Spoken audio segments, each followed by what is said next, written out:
नमस्कार दोस्तों, क्राइम तक में आप सबका स्वागत है। मैं हूं सुप्रतिम बैनर्जी। आप सबको पता होगा कि अभी हरियाणा में कांग्रेस की एक उभरती हुई नेता हिमानी नरवाल का कत्ल हो गया। हिमानी नरवाल की उम्र बमुश्किल 24 साल की थी और उसकी लाश एक बड़े से सूटकेस में बंद सड़क के किनारे पड़ी हुई मिली। हिमानी नरवाल का कत्ल कैसे हुआ, किसने उसका कत्ल किया, इस मामले की तफ्तीश पुलिस फिलहाल कर रही है।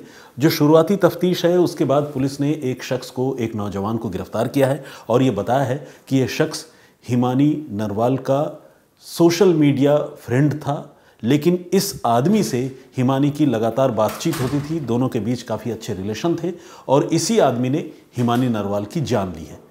पुलिस ने इस कत्ल के कुछ सबूत भी इकट्ठा किए हैं, जिसमें CCTV footage, call details, chat, Himani के घर से और उसकी डेड बॉडी से लूटी गई कुछ कीमती चीज़ें, जेवरात वगैरह, ये सारी चीज़ें सचिन के पास से, जो जिस शख्स को पुलिस ने गिरफ्तार किया है, उसके पास से पुलिस ने बरामद की है।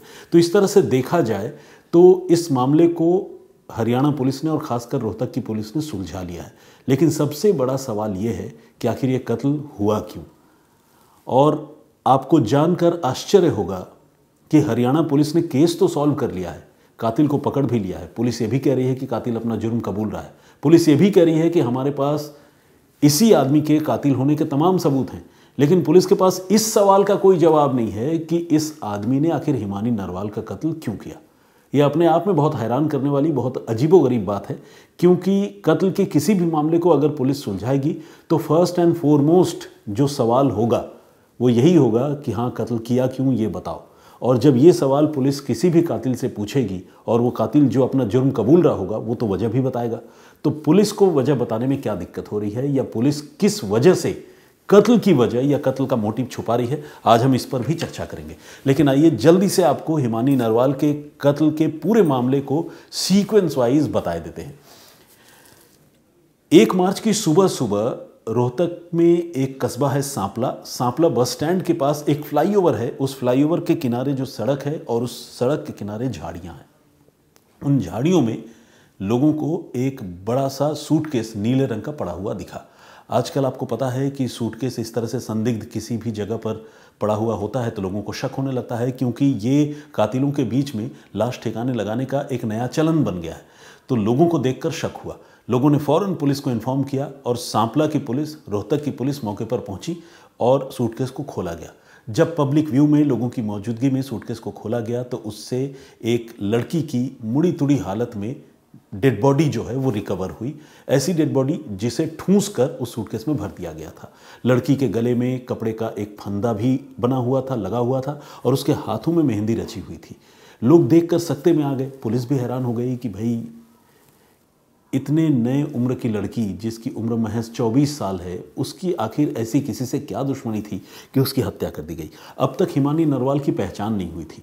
पुलिस ने उस बॉडी की तस्वीरें क्लिक करवाई, लोगों को भेजे इधर उधर। इस बीच कांग्रेस के कुछ लोगों ने, पत्रकारों ने उस लड़की को पहचान लिया। लड़की का नाम था हिमानी नरवाल। और बाद में जो रोहतक के विधायक हैं मिस्टर बत्रा, बीबी बत्रा, उन्होंने ये कंफर्म किया कि हाँ, ये हिमानी नरवाल ही है जिसकी हत्या हुई है। इसके साथ ही उन्होंने ये भी मांग की कि हिमानी के गुनहगारों को कड़ी से कड़ी सज़ा मिलनी चाहिए। अब हिमानी नरवाल के कत्ल की बात क्लियर हो गई। ये भी साफ हो गया कि कत्ल एक उभरती हुई कांग्रेस नेता का हुआ है। लेकिन कत्ल के पीछे मोटिव क्या है और कत्ल किसने किया है, ये सारे सवाल जो है अनसुलझे थे। पुलिस ने इस मामले की जांच शुरू की और सबसे पहले इस मामले की तफ्तीश सीसीटीवी फुटेज की मदद से ही शुरू की गई। सीसीटीवी फुटेज हिमानी नरवाल रोहतक में जहां रहती थी उस मकान के इर्द गिर्द के जुटाए गए, जहां पर डेड बॉडी डिस्पोज ऑफ की गई थी उस फ्लाईओवर के आसपास के जुटाए गए, और जो पूरा रूट था जिस रास्ते से कोई आदमी उसके मकान से इस जगह पर जहां बॉडी फेंकी गई थी यहाँ पर ट्रैवल करके आ सकता है, उस पूरे रूट में जो सीसीटीवी कैमरे लगे थे उसकी स्कैनिंग की गई। इन सारी जगहों के कई कैमरों की सीसीटीवी फुटेज की स्कैनिंग करके पुलिस इस नतीजे पर पहुंची कि कत्ल करने के बाद ठिकाने लगाने वाला एक आदमी है, एक शख्स है, जो एक ऑटो रिक्शा में उस सूटकेस को लेकर हिमानी के घर से चला था, निकला था, और उसने उस फ्लाईओवर के पास वो उतर गया बस स्टैंड के पास।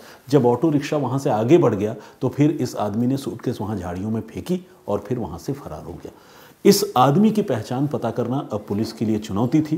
पुलिस ने छानबीन तो खैर पुलिस कर ही रही थी।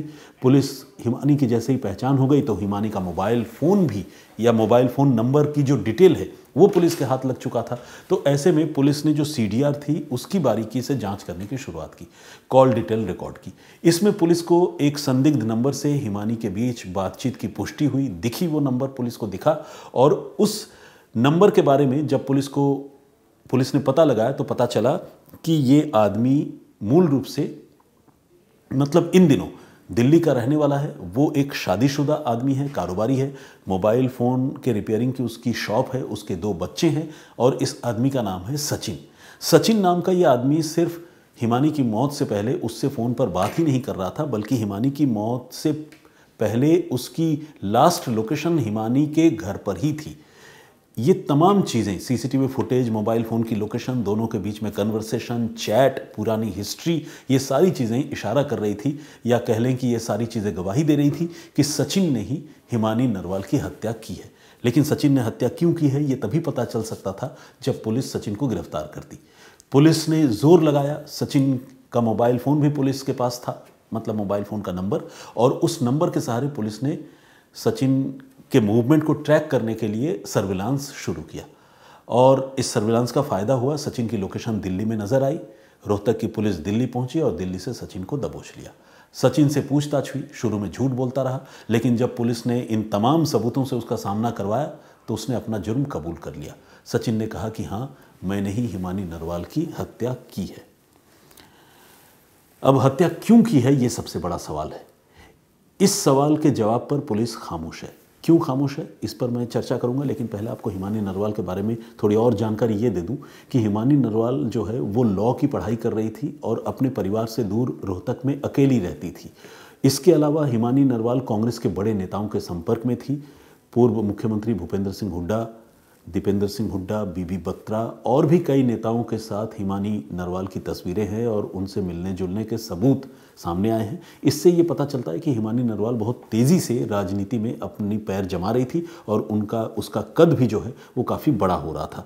लेकिन इस बीच हिमानी नरवाल की हत्या हो गई और घर वालों को पहले ये लगा कि शायद इसके पीछे कोई पॉलिटिकल रीज़न हो सकता है, क्योंकि हिमानी ने कई बार राजनीति में भी काम करते हुए अपने साथ होने वाले कुछ अनुचित व्यवहार का जिक्र अपने घर वालों से किया था। हिमानी की माँ ने ये बताया कि कभी कभार उनकी बेटी को कॉम्प्रोमाइज़ करने के लिए भी कहा गया, लेकिन हिमानी ने उसका पुरजोर विरोध किया और ये कहा कि वो कभी कॉम्प्रोमाइज़ नहीं करेगी क्योंकि वो अपनी शर्तों पर राजनीति करती है और किसी से उसने कभी 1 रुपये भी लिए नहीं थे। लेकिन ऐसे में क्यों हिमानी की हत्या हुई, किसने हत्या की, इसके पीछे कोई पॉलिटिकल कनेक्शन है या नहीं है, ये सारे सवाल हिमानी की मां सविता ने उठाए थे और मीडिया वालों से अलग अलग बातचीत करते हुए सविता ने ये सारी बातें कही थी। पुलिस पॉलिटिकल एंगल को भी एक्सप्लोर कर रही थी, लेकिन तब तक जो साइंटिफिक इन्वेस्टिगेशन है उसमें एक नया एंगल आ गया और वो नया एंगल इसी सचिन का था जिसे पुलिस ने गिरफ्तार कर लिया। अब सवाल है कि सचिन गिरफ्तार हो गया, उसने कत्ल करने की बात कबूल कर ली, फिर मोटिव पर सचिन खामोश क्यों है? तो सच्चाई तो यह है कि सचिन ने पुलिस को मोटिव कत्ल का बता दिया है और कत्ल का ये मोटिव पुलिस ने प्रेस कॉन्फ्रेंस बाकायदा की और उसमें पुलिस ने इशारों ही इशारों में ये कहा कि कत्ल जो है वो रुपए पैसों की लेन देन को लेकर हुआ और कत्ल के बाद कातिल ने हिमानी के लाश पर मौजूद जो जेवर थे उन्हें खोल लिए और वहाँ से वो कीमती चीज़ें लेकर वो फरार हो गया। तो जाहिर है रुपए पैसों का लेन देन था। इस आदमी को लगता था कि हिमानी के पास मेरे पैसे हैं, मुझे वापस चाहिए, इसलिए जो है वो इस घटना को अंजाम दिया उसने। ऐसा पुलिस ने इशारों ही इशारों में कहा, लेकिन कत्ल के एग्जैक्ट मोटिव पर पुलिस खामोश रही। सवाल है क्यों? इससे पहले जब हिमानी के कत्ल की बात सामने आई और ये भी बात सामने आई कि पुलिस ने सचिन नाम के एक आदमी को गिरफ्तार किया है, तो जो मीडिया कर्मी हैं वो पुलिस वालों के संपर्क में रहते हैं, पूछताछ करते रहते हैं, जानकारी जुटाते रहते हैं। मीडिया को पुलिस के सूत्रों ने ही ये बताया था कि हिमानी कथित तौर पर अपने किसी दोस्त सचिन को ब्लैकमेल कर रही थी और उससे लाखों रुपए वसूल चुकी थी। सचिन ने गिरफ्तार होने के बाद पूछताछ में ये बात कबूली है और उन्हीं रुपयों को लेकर 28 फरवरी और 1 मार्च की दरमियानी रात को हिमानी के साथ सचिन की कहासुनी हुई, लड़ाई झगड़ा हुआ। फिर सचिन ने मोबाइल चार्जर का जो केबल होता है उससे गला घोंट कर हिमानी की हत्या कर दी। तो ये बात पुलिस ने अनऑफिशियली यानी पुलिस सोर्सेज ने मीडिया को ये बात पहले बताई थी और ये खबर सार्वजनिक भी हुई, सामने भी आई। इसके बाद हिमानी के घर वालों ने बड़ा ऐतराज़ किया। उनका ये कहना था कि ये उनकी बेटी को डिफेम करने वाली बात है। उनकी बेटी किसी को क्यों ब्लैकमेल करेगी, क्योंकि उनकी बेटी जो है सेल्फ सफिशिएंट थी, उसके पास पैसा था, मेहनत करती थी और पढ़ती थी। घर में मतलब ऐसी कोई आर्थिक तंगी वाली बात नहीं थी कि वो दूसरों से पैसे ले, बल्कि वो अपने पैसों पर ही पॉलिटिक्स भी करती थी, जिसका जिक्र उन्होंने अपने घर वालों से भी कर रखा था। घर वालों ने इस बात से भी इनकार किया कि हिमानी का किसी और से रिलेशन हो भी सकता है, क्योंकि हिमानी ने अपने घर वालों को ये बता रखा था कि मेरा किसी से रिलेशन नहीं है, लोगों से मिलना जुलना पॉलिटिक्स में होता है, लोग आते जाते हैं, लेकिन शादी में आप सबकी मर्जी से ही करूंगी। तो घर वालों ने ये जो रुपए पैसे, ब्लैकमेल, इन सारी थ्योरीज से इनकार किया था और नाराज़गी भी जताई थी। अब सवाल ये उठता है कि अगर पुलिस सूत्रों ने इस बात का खुलासा पहले किया और पुलिस सूत्रों ने आरोपी को 36 से 48 घंटे के अंदर गिरफ्तार भी कर लिया, तो जाहिर है पुलिस को मोटिव का भी पता होगा। अब अगर मोटिव कुछ और है तो पुलिस उसका खुलासा कर सकती थी, और अगर मोटिव यही है तो पुलिस इस बात पर कायम भी रह सकती थी। लेकिन प्रेस कॉन्फ्रेंस में एडीजी रोहतक कृष्ण कुमार राव से तमाम सवाल पूछे जाने के बावजूद उन्होंने बार बार मोटिव पर जो है वो गोलमोल जवाब दिया। सिर्फ इतना कहते रहे कि रुपए पैसों के लेन देन का मामला था। क्या रुपए पैसों के लेन देन का मामला था? क्या दोनों कोई बिजनेस कर रहे थे या दोनों के बीच में कोई उधार के लेन देन की बात हुई थी? इस सवाल पर उन्होंने कोई जवाब नहीं दिया। तो कुल मिलाकर मोटिव पर पुलिस खामोश है, और ये एक बड़ा सवाल है कि आखिर पुलिस ऐसा क्यों कर रही है और मोटिव क्यों नहीं बता रही है। खैर, पुलिस ने हिमानी के कातिल को, संदिग्ध कातिल को गिरफ्तार कर लिया है और साथ ही ये दावा भी किया है कि उसके पास तमाम सबूत हैं कि वो सज़ा हिमानी के कातिल को दिलवाने में कामयाब भी हो जाएगी। तो ये है पूरी कहानी, और इस कहानी पर आपका नज़रिया क्या है, आप क्या सोचते हैं, प्लीज़ हमें कमेंट करके ज़रूर बताइएगा। लेकिन इस पेशकश को ख़त्म करने से पहले आइए जल्दी से मेरी जो प्रीवियस स्टोरी है उस स्टोरी पर आप लोगों के कुछ नाम और कमेंट्स जो आप लगातार करते हैं, मैं उसे पढ़ता हूँ और आप लोगों से कुछ सवालों के जवाब भी देने की कोशिश करता हूँ। सबसे पहले आपको बताऊं कि जो प्रीवियस स्टोरी है वो स्टोरी गुजरात की है, जिसमें एक छोटे से बच्चे जो लावारिस हालत में रोड के किनारे ज़ख्मी हालत में मिला था, उसकी आंखों को देखकर पुलिस ने न सिर्फ उस बच्चे के साथ जो ज़्यादती हुई उसकी कहानी का पता लगाया, बल्कि एक कत्ल के मामले को भी जो अनसुलझा पड़ा था उसे भी पुलिस सुलझाने में कामयाब हो गई। बहुत ही कॉम्प्लिकेटेड लेकिन बहुत ही इन्वेस्टिगेशन के लिहाज से बहुत ही इंपॉर्टेंट और दिलचस्प वो कहानी है। अगर आपने वो स्टोरी नहीं सुनी है तो क्राइम तक के प्लेलिस्ट में जाकर आप उस कहानी को सुन सकते हैं। कुछ कमेंट्स जो लोगों ने किए हैं, आइए उनमें से कुछ कमेंट्स पढ़ता हूँ। उषा समथिंग है, मतलब सरनेम वो क्लियर नहीं है, समझ में आ रहा है। उषा जी ने कमेंट किया, बहुत स्वागत आपका। अवधेश राय साहब ने भी कमेंट किया है। इकराम आलम साहब हैं। राघवेंद्र सेन ने कमेंट किया है, बहुत बहुत स्वागत आपका। नीलम मीनू एक हमारी दर्शक हैं, उन्होंने भी कमेंट किया और उन्होंने उस पुलिस वाले की तारीफ़ की है जिन्होंने उस कॉम्प्लिकेटेड केस को, जो एक लावारिस बच्चा सड़क के किनारे ज़ख्मी हालत में मिला था जिसको देखकर कत्ल का मामला सुलझ गया, पुलिस ने उस केस को जो सॉल्व किया था उसकी उन्होंने तारीफ़ की है। लक्खी ठाकुर ने भी कमेंट किया और उन्होंने कहा है कि ये कहानी बहुत अचंभित करने वाली है। उन्होंने उस प्रीवियस स्टोरी पर ये कमेंट किया है। और नीता आनंद का कमेंट है, बहुत बहुत स्वागत आपका। ललन जी हमारे एक दर्शक हैं गिरिडीह झारखंड से, उन्होंने कहा है कि मेरी कहानियाँ सुनाने का जो तरीका है उन्हें बहुत अच्छा लगता है, कृपया झारखंड से भी कभी कोई कहानी ज़रूर बताइएगा। बिल्कुल बताऊंगा। झारखंड की कहानियाँ जब मेरे नज़रों से गुजरती है, जब रिसर्च करने पर ऐसी कोई स्टोरी सामने आती है तो मैं बिल्कुल उसके बारे में बताता हूँ। मौलाना निसार अहमद नागपुरी साहब हैं, हमारे रेगुलर लिसनर और रेगुलर कमेंट भी करते हैं, तो उनका भी मैं जिक्र करता हूँ। अभी पिछले दिनों हमारे एक दर्शक कह रहे थे कि निसार अहमद नागपुरी साहब का जिक्र करना मैं कभी नहीं भूलता। बेसिकली वो रेगुलर कमेंट करते हैं और उनका कमेंट जब भी मैं स्क्रॉल करता हूँ तो स्क्रीन पर अपीयर ज़रूर होता है, तो मैं भी पढ़ लेता हूँ।